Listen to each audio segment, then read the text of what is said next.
গতকাল ছিল একটু অনুষ্ঠান বাড়িতে নেমন্তন্ন, আর অনুষ্ঠানটা ছিল মামা ভাতের। এই যে পুচকেটাকে দেখছো, এরই ছিল অন্নপ্রাশন, মানে মামা ভাত।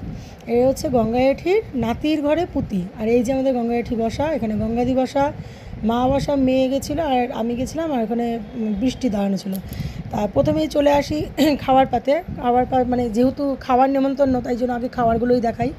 প্রথম পাতে ছিল গরম গরম ভাত, তার সঙ্গে ছিল লাল শাক ভাজা। অনেক দিন পরে কিন্তু কোনো একটা অনুষ্ঠান বাড়িতে লাল শাক ভাজা খেলাম, সেটা আবার পোস্ত আর বাদাম দিয়ে বানিয়েছিল। আচ্ছা, লাল শাক ভাজাটা সত্যি দারুণ হয়েছিল। তারপরে ছিল মাছের মাথা দিয়ে মুগের ডাল, যেটা নাকি দারুণ দারুণ হয়েছিল। তার সঙ্গে ছিল আলু ভাজা, আর তারপরেই ছিল বাঁধাকপি, তা আবার চিংড়ি মাছ দিয়ে, সেটাও কিন্তু অসাধারণ ছিল। আর তারপরেই চলে এসেছিলো পার্শে মাছ। আমি কিন্তু এক পিসে নিয়েছি, কারণ বেশি মাছ খেতে আর ভালো লাগছিল না। তা ওই জন্য পার্শে মাছ এক পিসে নিয়েছি, আর একটা কাতলা মাছ, মানে আমার ছেলে, আমি ওর ভিক্ষামা হই, ছেলেই পরিবেশন করছে, জোর করে একটা কাতলা মাছের পেটি দিয়ে গেছে। আমি তো নেবো না কিছুতেই, বললাম কাকিমুনি এটা খাও, খুব ভালো। আর সত্যি সত্যি একটু তেলাক্ত মাছ ছিল, আমি ভালোই বাসি।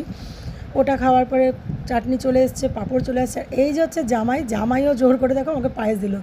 অনেক টাইম বললাম একদম একটুখানি দাও, বলতে বলতে দেখো এক হাতা পায়েস দিয়ে দিয়েছিল।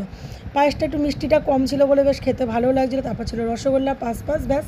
আর এইখানে এই যে দেখো পুচকি মোনাকে আবার খেতে দিচ্ছে। যাই হোক, সব মিলিয়ে কিন্তু কালকে খাওয়া দাওয়াটা দারুণ।